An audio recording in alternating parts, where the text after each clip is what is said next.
Hello, welcome back to my channel. ಹೇಗಿದ್ದೀರಾ? ಎಲ್ಲರೂ ಚೆನ್ನಾಗಿದ್ದೀರಾ ಅಂತ ಅನ್ಕೋತೀನಿ. ನಾನು ಕೂಡ ತುಂಬಾ ಚೆನ್ನಾಗಿದ್ದೀನಿ.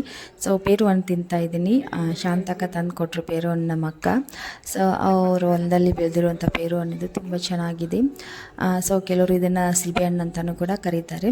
ಇವಾಗ ರೆಡಿಯಾಗಿ ನಾನು ಬನಾಟಿಗೆ ಹೋಗ್ತಾ ಇದ್ದೀನಿ. ಬನಾಟಿಯಲ್ಲಿ ನಮ್ಮ ನಾದಿನಿ ಡೆಲಿವರಿ ಆಗಿದೆ. ಮೊನ್ನೆ ನೇಮಿಂಗ್ ಸೆರೆಮನಿಗೆ ಹೋಗಿರಲಿಲ್ಲ. ಸೊ ಇವಾಗ ಭೇಟಿಯಾಗಿ ಬರೋಣ ಅಂತ ಹೋಗ್ತಾ ಇದ್ದೀವಿ. ಮತ್ತು ಈ ವಿಡಿಯೋ ಬಂದುಬಿಟ್ಟು ಸ್ವಲ್ಪ ಲೇಟ್ ಆಗಿದೆ ವಿಡಿಯೋ ಅಪ್ಲೋಡ್ ಮಾಡೋದು. ಇದು ಅಮ್ಮನ ಮನೇಲಿ ಇರಬೇಕಾದ್ರೆ ಶೂಟ್ ಮಾಡಿರೋ ವಿಡಿಯೋ ಇದು. ಸೊ ಮನೆಗೆ ಅಮ್ಮನ ಮನೆಯಿಂದ ಊರಿಗೆ ಬರೋ ಅಷ್ಟರಲ್ಲಿ ನನ್ನ ಚಾನಲ್ ಮಾನಿಟೈಸ್ ಆಗಿತ್ತು. ಅದೇ ಖುಷಿನಲ್ಲಿ ನಾನು ಮೊದಲಿಗೆ ಮಾನಿಟೈಸ್ ಆಗಿರೋವಂಥ ಖುಷಿನ ನಿಮ್ಮ ಜೊತೆಗೆ ಶೇರ್ ಮಾಡ್ಕೋಬೇಕು ಅಂತ ಹೇಳಿ ಮಾನಿಟೈಸ್ ವಿಡಿಯೋನ ನಾನು ಪೋಸ್ಟ್ ಮಾಡಿದ್ದೆ. ಈ ವಿಡಿಯೋನ ಇವಾಗ ಪೋಸ್ಟ್ ಮಾಡ್ತಾ ಇದ್ದೀನಿ. ನಾವು ಹೋಗ್ತಾ ಇರಬೇಕಾದ್ರೆ ರೋಡ್ ಮಧ್ಯದಲ್ಲಿನೇ ಒಂದೆರಡು ಮೂರು ನವಿಲುಗಳು ಎಷ್ಟು ಚೆನ್ನಾಗಿ ಆಟ ಆಡ್ಕೊಂಡಿತ್ತು. ನಮ್ಮ ಬೈಕ್ ಸೌಂಡ್ ಕೇಳ್ತಾ ಇದ್ದಾಗೇ ಹೊಲಗಳಲ್ಲಿ ಓಡಿ ಹೋಯಿತು ಅದು ನವಿಲುಗಳು. ಒಂದು 3 ನವಿಲುಗಳು ಇತ್ತು. ಆ ಕಡೆ ಒಂದು, ಈ ಕಡೆ ಒಂದೆರಡು ಓಡೋಯ್ತು. ಸೊ ಚೆನ್ನಾಗಿ ಅನಿಸ್ತು ನೋಡಿದಾಗ. ಸೊ ವಿಡಿಯೋನ ಶೂಟ್ ಮಾಡಿದೆ. ನಾವು ಮಧ್ಯಾಹ್ನ ಒಂದು 12 ಗಂಟೆ ಆಗಿತ್ತು. ನಮ್ಮ ನಾದಿನಿ ಮನೆಗೆ ಬಂದ್ವಿ. ನಮ್ಮ ಅತ್ತೆ ಮನೆಯಲ್ಲಿರೋದು ನಮ್ಮ ನಾದಿನಿ. ಸೊ ಬಂದು ಮಗುನ ನೋಡಿಕೊಂಡು ಸ್ವಲ್ಪ ಹೊತ್ತು ಆಟ ಅವ್ರ ಜೊತೆಗೆ ಸ್ವಲ್ಪ ಹೊತ್ತು ಕೂತು, ಗುಡ್ಡನೂ ಕೂಡ ಅಲ್ಲಿ ನಮ್ಮ ನಾದಿನಿಗೆ 2 ಮಕ್ಕಳು, ದೊಡ್ಡ ಮಗನೂ ಕೂಡ ಇದ್ದಾನೆ. ಅವನ ಜೊತೆಗೆ ಸ್ವಲ್ಪ ಹೊತ್ತು ಗುಂಡನೂ ಆಟ ಆಡ್ದೆ. ನಾವು ಕೂಡ ಮಗುನ ನೋಡಿ ಒಂದು ಸ್ವಲ್ಪ ಹೊತ್ತು ಕೂತ್ಕೊಂಡು ಮಧ್ಯಾಹ್ನ ಊಟನ ಅಲ್ಲೇ ಮುಗಿಸ್ಕೊಂಡ್ವಿ. ಮತ್ತು ಮೊದಲೇ ಪ್ಲ್ಯಾನ್ ಆಗಿತ್ತು ನಮಗೆ ಹಜಾರಿಗೆ ಹೋಗಿ ಬರಬೇಕು ಅಂತೇಳಿ. ಬನಟ್ಟಿಯಿಂದ ರಬ್ಕವಿ ಬನಟ್ಟಿ 2 ಅಲ್ಲೇ ಅಲ್ವಾ. ಸೊ ಹಜಾರೆ ಟೆಕ್ಸ್ಟೈಲ್ಗೆ ಹೋಗಿ ಸ್ವಲ್ಪ ಶಾಪಿಂಗ್ ಮಾಡ್ಕೊಂಡು ಬರಬೇಕು ಅಂತ ಹೇಳಿ. ಸೊ ಅದಕ್ಕೋಸ್ಕರನೇ ಒಂದು ಸ್ವಲ್ಪ ಹೊತ್ತು ಆ ಮನೆಯಲ್ಲಿದ್ದು ಇವಾಗ ಹಜಾರೆ ಟೆಕ್ಸ್ಟೈಲ್ಗೆ ಬಂದಿದ್ದೀವಿ.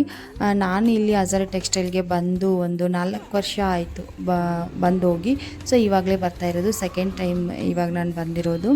ಸೊ ಆವಾಗಿನಕ್ಕಿಂತನೂ ಇವಾಗ ತುಂಬಾ ಚೇಂಜ್ ಆಗಿದೆ ಅಂತ ಅನ್ನಿಸ್ತು ನನಗೆ ಬಂದಾಗ ಇಲ್ಲಿ. ಸೊ ಒಳಗಡೆ ಹೋಗ್ತಾ ಇದ್ವಿ.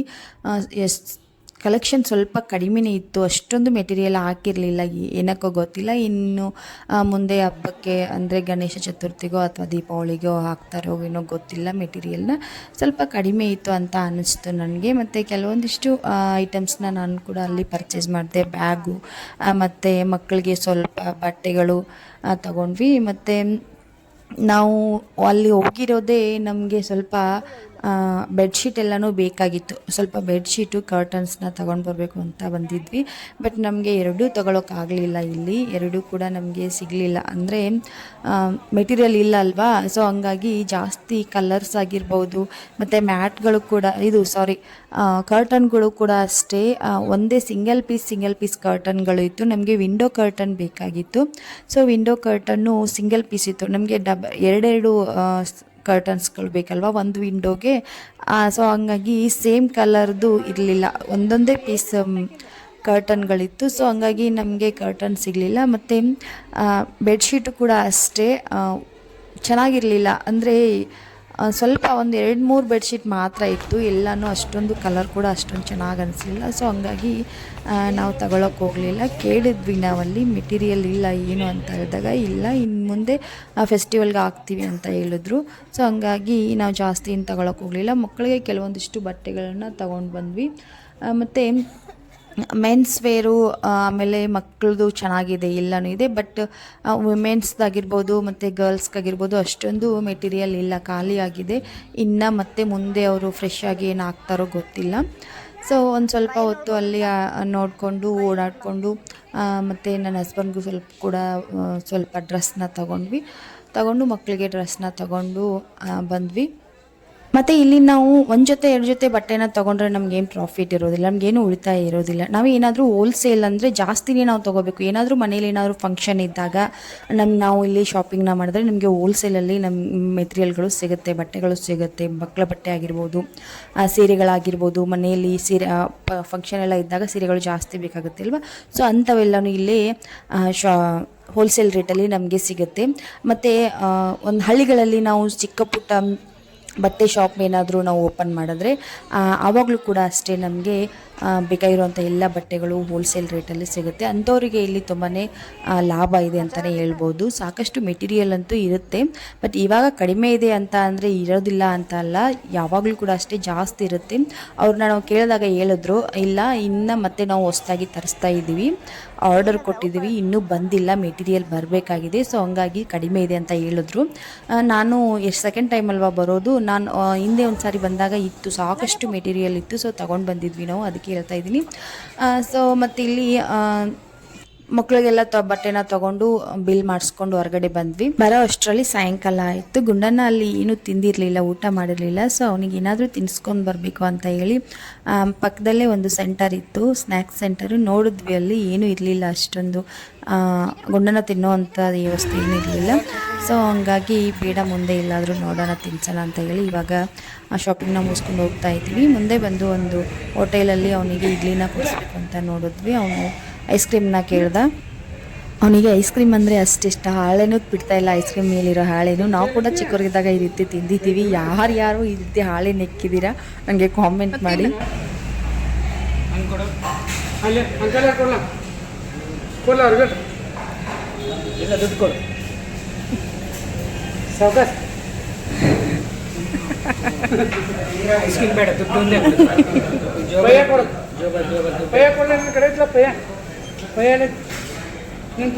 ಎಲ್ಲೇ ಚಲ್ಕೊಂಡ ಇಲ್ಲ ಮತ್ತೆ ಐಸ್ ಕ್ರೀಮ್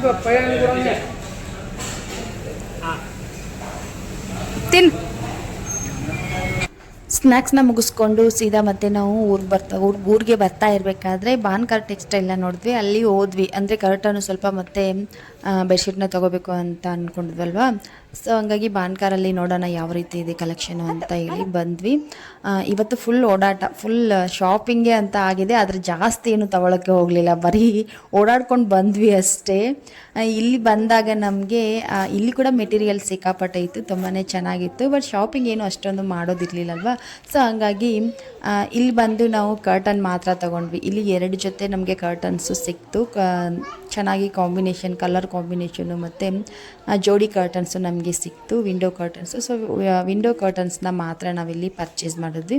ವಿಂಡೋ ಕರ್ಟನ್ಸ್ನ ತಗೊಂಡು ಅಲ್ಲೆಲ್ಲನೂ ಸುತ್ತಾಡಿ ನೋಡಿಕೊಂಡು, ಏನಾದರೂ ಫಂಕ್ಷನ್ ಇದ್ದರೆ ಈ ಥರದ ಮಾಲ್ಗಳಿಗೆ ಹೋಗಿ ನಮಗೆ ಶಾಪಿಂಗ್ ಮಾಡೋದಕ್ಕೆ ಒಂದು ರೀತಿ ಬೆಸ್ಟ್ ಅಂತ ಅನಿಸುತ್ತೆ. ನಾವು ಒಂದೊಂದು ಜೊತೆ 2 ಜೊತೆ ತೊಗೊಂಡ್ರೆ ಏನು ಯೂಸ್ ಇಲ್ಲ. ಸೊ ಶಾಪಿಂಗ್ ಎಲ್ಲನೂ ಮುಗಿಸ್ಕೊಂಡು ಮನೆಗೆ ಹೊರಡೋ ಅಷ್ಟರಲ್ಲಿ ಸಿಕ್ಕಾಪಟ್ಟೆ ಲೇಟ್ ಆಯಿತು, 8 ಗಂಟೆನೇ ಆಯಿತು. ಮತ್ತು ನಾವು ನಾಳೆ ಬೆಳಿಗ್ಗೆನೇ ಮತ್ತೆ ಊರಿಗೆ ಹೊರಡಬೇಕು ಅಂತ ಪ್ಲ್ಯಾನ್ ಇತ್ತು. ಸೊ ಹಂಗಾಗಿ ಈ ವ್ಲಾಗ್ನ ಇಲ್ಲಿಗೆ ಕಂಟಿನ್ಯೂ ಮಾಡ್ತೀನಿ ನೆಕ್ಸ್ಟ್ ಡೇಗೆ. ಇದು ನೆಕ್ಸ್ಟ್ ಡೇ ಊರಿಗೆ ಬರ್ತಾಯಿದ್ವಿ, ಬೆಳವಡಿಗೆ ಬರಬೇಕಾದ್ರೆ ನಾವು ರಿಲಯನ್ಸ್ ಸ್ಮಾರ್ಟ್ಗೆ ಬಂದಿದ್ವಿ, ಸ್ಮಾರ್ಟ್ ಬಜಾರ್ಗೆ. ನನಗೆ ಈ ಸ್ಮಾರ್ಟ್ ಬಜಾರಲ್ಲಿ ಇಷ್ಟ ಆಗೋದು ಅಂತ ಅಂದರೆ, ಇಷ್ಟ ಆಗೋ ಮೆಟೀರಿಯಲ್ಲೇ ಬಂದುಬಿಟ್ಟು ನನಗೆ ಕಿಚನ್ ಪ್ರಾಡಕ್ಟ್ಗಳು ತುಂಬ ಚೆನ್ನಾಗಿರುತ್ತೆ. ಇಲ್ಲಿ ಕಿಚನ್ ಪ್ರಾಡಕ್ಟ್ಗಳು ನಾನು ಪ್ರತಿ ಸಾರಿ ಹೋದಾಗಲೂ ಕೂಡ ಬೇರೆ ಬೇರೆ ಹೊಸ ಐಟಮ್ಗಳು ಬಂದೇ ಇರುತ್ತೆ.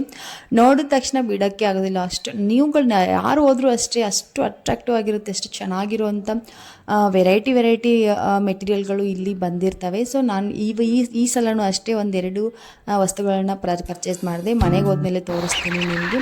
ಅಲ್ಲಿಂದ ಮತ್ತೆ ಊರಿಗೆ ಹೋದ್ವಿ. ಅಲ್ಲಿ ಜಾಸ್ತಿ ಏನು ತಗೊಳ್ಳಿಲ್ಲ, ನಾವು ನೋಡೋಣ ಅಂತ ಹೋಗಿದ್ವಿ ಅಷ್ಟೇ. ನೋಡಿಕೊಂಡು 1-2 ಐಟಮ್ಸ್ನ ತೊಗೊಂಡು ಬಂದ್ವಿ. ಸೊ ಬಂದಿದ್ದ ತಕ್ಷಣವೇ ಫ್ರೆಶ್ ಆಗಿ ದೇವ್ರ ಮುಂದೆ ದೀಪನ ಹಚ್ತಾ ಇದ್ದೀನಿ. ನಾವು ಊರಿಗೆ ಹೋಗ್ಬೇಕಾದ್ರೆ ನಿಮ್ಗೆ ಮಾಮೂಲಿ ಗೊತ್ತೇ ಇದೆ, ನಾನು ಮನೆ ಎಲ್ಲನೂ ಕ್ಲೀನ್ ಮಾಡಿ ಇಟ್ಟೆ ಹೋಗಿರ್ತೀನಿ. ಸೊ ಬಂದು ಸ್ವಲ್ಪ ಹೊಸ್ತಿಲ್ಗೆ ಅರಿಶಿಣದ ನೀರು ಹಾಕಿ ಇವಾಗ ದೀಪನ ಹಚ್ತಾ ಇದ್ದೀನಿ. ಬರೋ ಅಷ್ಟರಲ್ಲಿ ಸಾಯಂಕಾಲನೇ ಆಗೋಗಿತ್ತು, 6 ಗಂಟೆ ಆಗಿತ್ತು. ಮತ್ತು ಬರಬೇಕಾದ್ರೆ ಅಮ್ಮನ ಮನೆಯಿಂದ ಉಂಡಿ ಕೂಡ ತೊಗೊಂಡು ಬಂದಿದ್ದೀನಿ. ಮತ್ತು ದೊಡ್ಡಮ್ಮ ಕೂಡ ಅಷ್ಟೇ, ಅವರು ಉಂಡಿನ ಕೊಟ್ಟರು ನನಗೆ. ಸೊ ಎಲ್ಲನೂ ತೊಗೊಂಡು ಬಂದಿದ್ದೀನಿ, ತೋರಿಸ್ತೀನಿ ನಿಮಗೆ ನೆಕ್ಸ್ಟು. ಮತ್ತು ಆರಾಧ್ಯ ಜಾಮೂನ್ನ ಕೇಳ್ತಾ ಇದ್ಲು. ಸೊ ಅವಳಿಗೆ ಇಷ್ಟ ಅಂತ ಹೇಳಿ ಇವಾಗಲೇ ಬರಬೇಕಾದ್ರೆ ಜಾಮೂನ್ ಕೂಡ ಮಾಡಿ ಒಂದು ಡಬ್ಬಕ್ಕೆ ಹಾಕಿ ಕೊಟ್ಟಿದ್ದಾರೆ ಅಮ್ಮ. ಹಂಗೆ ಆರು ಅಂದರೆ ಅವರಿಗೆ ಅಷ್ಟೊಂದು ಪ್ರೀತಿ. ನಮ್ಮ ಗುಂಡಣ್ಣನಕ್ಕಿಂತನೂ ಅವರಿಗೆ ಆರುನೇ ಪ್ರೀತಿ, ಆರುನ ಮೇಲೇ ಸ್ವಲ್ಪ ಜಾಸ್ತಿ ಅವ್ರಿಗೆ ಪ್ರೀತಿ ಇದೆ. ಸೊ ಅವಳು ಏನು ಕೇಳಿದ್ರು ಅಷ್ಟೇ ತಕ್ಷಣಕ್ಕೆ ಮಾಡಿ ಕೊಡ್ತಾ ಇರ್ತಾರೆ. ನಮ್ಗೆ ಏನಾದರೂ ಬೇಕು ಅಂತ ಅಂದರೂ ಕೂಡ ಅವಳ ಹೆಸರು ಹೇಳಿ ನಾವು ಮಾಡಿಸ್ಕೋಬೇಕು. ಅವಳು ಹೇಳಿದಾಳೆ ಅಂತ ಅಂದರೆ ಆಯಿತು, ಓಕೆ, ಆರ್ಡರ್ ತೊಗೊಂಡು ಬಿಡ್ತಾರೆ, ಮಾಡಿ ಕೊಟ್ಬಿಡ್ತಾರೆ. ಸೊ ಇವಾಗಲೂ ಕೂಡ ಅಷ್ಟೇ, ಅವಳು ಕೇಳ್ತಿದ್ದಂಗೆ ನಾವು ಬರೋ ಅಷ್ಟರಲ್ಲಿ, ನಾವು ಊರಿಗೆ ಹೋಗೋ ಅಷ್ಟರಲ್ಲಿನೇ ಜಾಮೂನ್ನ ಮಾಡಿ ಡಬ್ಬಕ್ಕೆ ಹಾಕಿ ಕೊಟ್ಟಿದ್ದಾರೆ. ಇನ್ನೂ ಸ್ವಲ್ಪ ಪಾಕ ಇರ್ಕೋಬೇಕದು. ನಿನ್ನೆ ಅವಳು ಇವಾಗ ಕೇಳಿದ್ಲು ಅಂತ ಹೇಳಿ ಇವಾಗ ತಾನೇ ಮಾಡಿದ್ರು ಅವರು. ಸೊ ಬೇಕು ಅಂತ ತೊಗೊಂಡು ಬಂದಿದ್ದೀನಿ, ತೋರಿಸ್ತೀನಿ ನಿಮಗೆ ಅದನ್ನು ಕೂಡ. ಮತ್ತು ನಮ್ಮ ಅಕ್ಕನೂ ಕೂಡ ಅಷ್ಟೇ ಅವ್ರ ಹೊಲದಲ್ಲಿರೋ ಅಂಥ ಕೊತ್ತಂಬರಿ ಸೊಪ್ಪು ಕರಿಬೇವಿನ ಸೊಪ್ಪು ಅದನ್ನು ಕೂಡ ತೊಗೊಂಡು ಬಂದರು. ಇನ್ನೂ ನಾನು ಅವ್ರಿಗೆ ಹೇಳಿರಲಿಲ್ಲ ಊರಿಗೆ ಹೋಗ್ತೀನಿ ಅಂತ ಹೇಳಿ. ಸೊ ಹಂಗಾಗಿ ಅವ್ರು ಸ್ವಲ್ಪ ಮನೆಗೆ ಕಿತ್ಕೊಂಡು ಬಂದಿದ್ದರು. ಅದನ್ನೇ ನನಗೆ ಕೊಟ್ಟರು. ಹೇಳಿದರೆ ಇನ್ನೂ ಸ್ವಲ್ಪ ಜಾಸ್ತಿನೇ ತರ್ತಾಯಿದ್ರು, ನಾನು ಹೇಳಿರಲಿಲ್ಲ. ಸೊ ಬೈದರು, ಹೇಳಬೇಕು ತಾನೇ ಆವಾಗಲೇ ಅಂತ ಹೇಳಿ. ಇಟ್ಸೋಕೆ ಅಷ್ಟು ಸಾಕಾಗುತ್ತೆ ಬಿಡು ಅಂತ ಹೇಳಿದೆ ನಾನು. ಅದನ್ನು ಕೂಡ ತೊಗೊಂಡು ಬಂದೆ. ಊರಿಗೆ ಹೋದಾಗ ಏನು ಬೇಕೋ ಅದೆಲ್ಲನೂ ಕೊಟ್ಟಿರ್ತಾರೆ. ಮತ್ತು ಹಳ್ಳಿಗಳಲ್ಲಿ ಯಾವುದಕ್ಕೂ ಕೊರತೆ ಅನ್ನೋದೇ ಇರೋದಿಲ್ಲ. ಈ ರೀತಿ ತರಕಾರಿ ಆಗಿರ್ಬೋದು, ಏನೇ ಒಂದು ವಸ್ತು ಯಾವುದೇ ಒಂದು ವಿಚಾರಕ್ಕಾದ್ರೂ ಒಬ್ಬರನ್ನೊಬ್ಬರು ಅವಲಂಬನೆ ಆಗಿರ್ತೀವಿ ನಾವಲ್ಲಿ. ನಮಗಿಲ್ಲದೆ ಇರೋ ವಸ್ತುನ ಅವ್ರಿಗೆ ಕೇಳೋದು, ಅವರಲ್ಲಿ ಇಲ್ಲದೆ ಇರೋ ವಸ್ತುನ ನಾವು ಕೊಡೋದು. ಈ ರೀತಿ ಹಂಚ್ಕೊಂಡು ತಿನ್ನೋ ಅಂಥ ಯಾವುದೇ ಹಂಚ್ಕೊಂಡು ತಿನ್ನೋದು ಮಾತ್ರ ಅಲ್ಲ, ಹಂಚ್ಕೊಳ್ಳೋದೊಂದು ಸ್ವಭಾವ ಹಳ್ಳಿಗಳಲ್ಲಿರುತ್ತೆ. ಆದರೆ ಇಲ್ಲಿ ಅಂದರೆ ಹಂಗಿರೋದಿಲ್ಲ. ಅದರಲ್ಲೂ ನಾವು ಪರಿಚಯ ಕೂಡ ಇರೋದಿಲ್ಲಲ್ವ ಇಲ್ಲಿ ಯಾರಿಗೂ ಕೂಡ. ಸೊ ಹಂಗಾಗಿ ನಾವು ಎಲ್ಲನೂ ದುಡ್ಡು ಕೊಟ್ಟೆ ನಾವು ಖರೀದಿ ಮಾಡಬೇಕು. ದುಡ್ಡು ಕೊಟ್ಟೆ ನಾವು ಖರೀದಿ ಮಾಡಿ ನಮ್ಗೆ ಏನು ಬೇಕೋ ಅದನ್ನು ನಾವು ಪೂರೈಸ್ಕೋಬೇಕಾಗತ್ತೆ. ಸೊ ಹಂಗಾಗಿ ನಾನು ಊರಿಗೆ ಹೋದಾಗ ಯಾರು ಏನೇ ಕೊಟ್ಟರು ಬೇಡ ಅನ್ನೋದಿಲ್ಲ, ಬೇಕಾಗುತ್ತೆ ನಮಗೆ. ಇಲ್ಲಿ ಯಾವುದನ್ನು ಕೂಡ ನಮಗೆ ಸಲೀಸಾಗಿ ಸಿಗೋದಿಲ್ಲ. ಹಂಗಾಗಿ ನನಗೆ ಅಲ್ಲಿ ಕೂಡ ಅಷ್ಟೇ, ಎಲ್ಲರೂ ಕೊಡ್ತಾ ಇರ್ತಾರೆ, ಎಲ್ಲನೂ ಕೊಡ್ತಾ ಇರ್ತಾರೆ. ನಮ್ಗೆ ಏನು ಬೇಕು ವೆಜಿಟೇಬಲ್ ಆಗಿರ್ಬೋದು, ಮತ್ತು ಕಾಳು ದಿನಸಿ ಎಲ್ಲನೂ ಅವರು ಸಾಧ್ಯ ಆಗೋಷ್ಟು ಕೊಡ್ತಾ ಇರ್ತಾರೆ. ಸೊ ಈ ರೀತಿ ಈ ಎಲ್ಲ ವಿಚಾರಕ್ಕೂ ಕೆಲವೊಂದು ಸಾರಿ ಊರು ನೆನಪಾಗ್ತಾ ಇರುತ್ತೆ. ಬಟ್ ಅನಿವಾರ್ಯ, ಏನು ಮಾಡೋಕ್ಕಾಗೋದಿಲ್ಲ. ನೋಡ್ತಾ ಇರ್ಬೋದು ನೀವು, ಅಕ್ಕ ಕೊಟ್ಟಿರೋ ಕೊತ್ತಂಬರಿ ಸೊಪ್ಪು ಕರಿಬೇವಿನ ಸೊಪ್ಪು. ಮತ್ತು ಬರ್ತಾ ನಾನು ರಿಲಯನ್ಸ್ ಮಾರ್ಟಲ್ಲಿ ಒಂದು ಸ್ವಲ್ಪ ವಸ್ತುಗಳನ್ನ ಖರೀದಿ ಮಾಡ್ಕೊಂಡು ಬಂದೆ. ನಾನು ನಿಮ್ಗೆ ಆವಾಗಲೇ ಹೇಳಿದ್ದೆ ಕಿಚನ್ಗೆ ಸಂಬಂಧಪಟ್ಟಿರೋ ವಸ್ತುಗಳು ತುಂಬ ಚೆನ್ನಾಗಿರುತ್ತೆ ಅಂತ ಹೇಳಿ. ನನಗೆ ಗೋಧಿ ಹಿಟ್ಟೆಲ್ಲ ನಾದ್ಕೊಳ್ಳೋದಕ್ಕೆ ಬುಟ್ಟಿ ಅವಶ್ಯಕತೆ ಇತ್ತು. ಸೊ ಇದೊಂದು ಬುಟ್ಟಿನ ತೊಗೊಂಡೆ. ಮತ್ತು ಈ 2 ಪೀಸು ನಾನು ಪಿಂಗಾಣಿ ಬೌಲ್ಗಳನ್ನ ತೊಗೊಂಡೆ. ತುಂಬಾ ಚೆನ್ನಾಗಿತ್ತು. ಸೊ ನಮಗೆ ಕ್ಯಾರಿ ಮಾಡ್ಕೊಂಡು ಬರೋದಕ್ಕೆ ಕಷ್ಟ ಆಗುತ್ತೆ ಅಂತ ಹೇಳಿ ಇಷ್ಟೇ ಖರೀದಿ ಮಾಡಿದೆ. ನಾವಲ್ಲಿ ಹೋದರೆ ಏನು ತಗೋಬೇಕು ಏನು ಬಿಡಬೇಕು ಎಲ್ಲನೂ ಪರ್ಚೇಸ್ ಮಾಡಬೇಕು ಅಂತ ಅನಿಸುತ್ತೆ. ಅಷ್ಟು ಚೆನ್ನಾಗಿರುವಂಥ ಐಟಮ್ಸ್ಗಳಿರುತ್ತೆ. ನಮಗೆ ಬೈಕಲ್ಲಿ ಅದನ್ನು ತೊಗೊಂಡು ಬರೋದು ಕಷ್ಟ ಆಗುತ್ತೆ ಅಂತ ಹೇಳಿ ಎರಡು ಬ್ಯಾಗ್ ನನ್ನ ಸೈಡ್ ಬ್ಯಾಗಲ್ಲಿ ಇಡಿಸುತ್ತೆ ಅಂತ ತೊಗೊಂಡು ಬಂದೆ. ಸೊ ಅಮ್ಮ ಮಾಡಿರೋ ಜಾಮೂನು ಆರೋಗ್ಯ ಅಂತ ಮಾಡಿಕೊಟ್ಟಿದ್ದಾರೆ. ತುಂಬಾ ಚೆನ್ನಾಗಿತ್ತು. ಜ್ಯೂಸಿಯಾಗಿ ತುಂಬ ಚೆನ್ನಾಗಿ ಮಾಡ್ತಾರೆ ಅಮ್ಮ ಜಾಮೂನ್ನ. ಅದಾದಮೇಲೆ ಉಂಡಿನ ತೊಗೊಂಡು ಬಂದಿದ್ದೀನಿ, ತೋರಿಸ್ತೀನಿ ನಿಮಗೆ. ನಾನಿವಾಗ ಉಂಡಿನ ಓಪನ್ ಮಾಡಿ ಡಬ್ಬಕ್ಕೆ ಹಾಕ್ತಾಯಿದ್ದೆ. ಎಲ್ಲ ಉಂಡಿನೂ ಸೇರಿಕೊಂಡು ಒಂದೇ ಡಬ್ಬದಲ್ಲಿ ಆಗುತ್ತೆ ಅಂತ ಹೇಳಿ ಒಂದೇ ಡಬ್ಬದಲ್ಲಿ ಹಾಕ್ತಾಯಿದ್ದೀನಿ. ಏಕೆಂದರೆ ಜಾಸ್ತಿ ತಿನ್ನಲ್ಲ ಮನೇಲಿ ಅಂತ ಹೇಳಿ ಸ್ವಲ್ಪನೇ ತೊಗೊಂಡು ಬಂದಿದ್ದೀನಿ. ಜಾಸ್ತಿ ನಾನು ಬೇಸನ್ ಲಾಡು, ಹೆಸ್ರಿನ ಬೇಸನ್ ಅಂತ ಹೇಳಿದೆ ಅಲ್ವಾ, ಹೆಸ್ರಿನ ಬೇಸನ್ ಲಾಡು ಮತ್ತು ಶೇಂಗಾ ಲಾಡುನೇ ತೊಗೊಂಡು ಬಂದಿದ್ದೀನಿ. ನಾನು ಉಂಡಿನ ಬಿಚ್ಚಬೇಕಾದ್ರೇ, ತೆಗಿತಾ ಇರಬೇಕಾದ್ರೇ ಕೆಳಗಡೆ ಓನರ್ ಆಂಟಿನೂ ಕೂಡ ನನಗೆ ಉಂಡಿನ ತೊಗೊಂಡು ಬಂದರು ತಟ್ಟೆಯಲ್ಲಿ ಹಾಕ್ಕೊಂಡು. ಸೊ ಅವರು ನಾವು ಮಾಡಿರೋ ಉಂಡಿಗೆ ನಾನು ಕೆಳಗಡೆ ಇರೋರು ಮಾಡಿರೋ ಉಂಡೆ ಸ್ವಲ್ಪ ಡಿಫ್ರೆಂಟ್ ಅಂತ ಅನಿಸ್ತು. ಅವರು ಎಳ್ಳುಂಡೆ ಮತ್ತು ಕೊಬ್ಬರಿ ಉಂಡೆ, ಅದಾದಮೇಲೆ ಇದು ಸೇವು ಉಂಡೆ, ಬೂಂದಿ ಲಾಡು, ರವಾ ಉಂಡೆ ಈ ರೀತಿ ಅವ್ರು ಮಾಡಿದ್ದಾರೆ. ಮತ್ತು ಶೇಂಗಾ ಹೋಳಿಗೆನೂ ಕೂಡ ಕೊಟ್ಟರು. ನಮ್ಮ ಕಡೆ ನಾವು ಚುರುಮುರಿ ಚೂಡ ಮಾಡಿ ಕೊಡ್ತೀವಿ, ಅವರು ಸೇವನ್ನ ಹಾಕಿ ಕೊಟ್ಟಿದ್ದಾರೆ, ಮಿಕ್ಸ್ನ ಹಾಕಿ ಕೊಟ್ಟಿದ್ದಾರೆ. ಸೊ ನಾನು ಕೂಡ ನನ್ನ ತಟ್ಟೆನಲ್ಲಿ ಅವರಿಗೆ ಉಂಡಿನ ಇವಾಗ ಕೊಡ್ತಾಯಿದ್ದೀನಿ. ಇದೇ ಶೇರಿಂಗ್ ಅಂದರೆ ಅವ್ರದ್ದು ನಾವು ತಿನ್ನೋದು, ನಮ್ಮದನ್ನು ಅವ್ರಿಗೆ ಕೊಡೋದು, ಇದೇ ಹಂಚ್ಕೊಂಡು ತಿನ್ನೋ ಸ್ವಭಾವ ಅಂತ. ಅಂದರೆ ನಾನು ಅಮ್ಮ ಮಾಡಿರೋ ಉಂಡೆಗಳು ಮತ್ತು ಸ್ವಲ್ಪ ಚಕ್ಲಿ ಇತ್ತು, ದೊಡ್ಡಮ್ಮ ಕೊಟ್ಟಿರೋ ಚಕ್ಲಿ ಅದು. ಮತ್ತು ಅದ್ರ ಜೊತೆಗೆ ನಮ್ಮ ಸೈಡಲ್ಲಿ ಬ್ಲೌಸ್ ಪೀಸ್ನ ಕೊಡ್ತಾರೆ ಮುತ್ತೈದೆಯರು ಅಂತ ಹೇಳಿ. ಬ್ಲೌಸ್ ಪೀಸು, ಕೊಬ್ಬರಿ ಮತ್ತು ಕುಂಕುಮದ ಪ್ಯಾಕೆಟ್ನ ಹಾಕಿ ಕೊಡ್ತೀವಿ ನಾವು. ಸೊ ಅವರಿಗೆ ತಗೊಂಡೋಗಿ ಕೊಟ್ಟು ಬರ್ತೀನಿ. ಇವಾಗ ಕೆಳಗಡೆ ಆಂಟಿಗೆ ತಗೊಂಡೋಗಿ ಕೊಟ್ಟು ಬರ್ತೀನಿ. ಅವರಿಗೆ ಕೊಟ್ಟು ಬಂದು ನಾನು ಇವಾಗ ಇಲ್ಲಿ ಎಲ್ಲ ಉಂಡೆಗಳನ್ನು ಒಂದೇ ಡಬ್ಬಕ್ಕೆ ಹಾಕಿ ಎತ್ತಿ ಇಡ್ತಾ ಇದ್ದೀನಿ. ಮಕ್ಕಳಿಗೆ ಎಲ್ಲ ಈ ರೀತಿ ಹಾಕಿಟ್ರೂ ಕೂಡ ಮಕ್ಕಳು ಯಾವ್ದು ಬೇಕೋ ಅದನ್ನು ತಗೋತಾರೆ. ಮತ್ತು ಸ್ವಲ್ಪನೇ ಇರೋದ್ರಿಂದ ಎಲ್ಲದಕ್ಕೂ ಡಬ್ಬಿನ ತಗೊಳ್ಳೋದು ಬೇಡ ಅಂತೇಳಿ ಎಲ್ಲನೂ ಒಂದರಲ್ಲೇ ಹಾಕಿ ಇಟ್ಕೋತಾ ಇದ್ದೀನಿ. ಮಾಮೂಲಾಗಿ ಎಲ್ಲರೂ ಊಟ ತಿಂಡಿನ ಫೋರ್ಕಲ್ಲಿ, ಸ್ಪೂನಲ್ಲಿ, ಈವನ್ ಕಡ್ಡಿನಲ್ಲೂ ಕೂಡ ತಿನ್ನೋದನ್ನು ನೋಡಿದ್ದೀವಿ. ಆದರೆ ನಮ್ಮ ಗುಂಡನ ಇವತ್ತು ಹೊಸ ಸ್ಟೈಲಲ್ಲಿ ಸೇವನ್ನ ತಿನ್ನೋದನ್ನು ಹೇಳ್ಕೊಡ್ತಾ ಇದ್ದಾನೆ. ಬಜ್ಜಿ ಬೋಂಡ ಎಲ್ಲನೂ ಎತ್ತಾಕೋ ಅಂತ ಜಾಳಿಗೆ, ನಾವು ಸೌಟ್ ಅಂತ ಕರಿತೀವಿ, ಸೊ ಅದರಿಂದ ತಿಂತಾ ಇದ್ದಾನೆ. ಎಲ್ಲರೂ ಕಲಿಬೇಕಾದದ್ದು ಇದನ್ನು. ಮಕ್ಕಳು ಏನೆಲ್ಲ ಮಾಡ್ತಾ ಇರ್ತಾರೆ, ಹೊಸ ಐಡಿಯಾಗಳು ಮಕ್ಕಳ ತಲೆಯಲ್ಲಿ ಬರ್ತಾ ಇರ್ತವೆ. ಸೊ ಓಕೆ, ಇದು ಇವತ್ತಿನ ವ್ಲಾಗು. ಐ ಹೋಪ್ ನಿಮಗೆ ವ್ಲಾಗ್ ಇಷ್ಟ ಆಗಿರುತ್ತೆ. ಇಷ್ಟ ಆದರೆ ಲೈಕ್ನ ಕೊಟ್ಟು ನಿಮ್ಮ ಅನಿಸಿಕೆನ ಕಾಮೆಂಟ್ ಬಾಕ್ಸಲ್ಲಿ ತಿಳಿಸಿ. ಹಂಗೆ ನನ್ನ ಚಾನಲ್ನ ಸಬ್ಸ್ಕ್ರೈಬ್ ಮಾಡ್ಕೊಳ್ಳಿ. ಮತ್ತೆ ಸಿಗ್ತೀನಿ. ಬಾಯ್.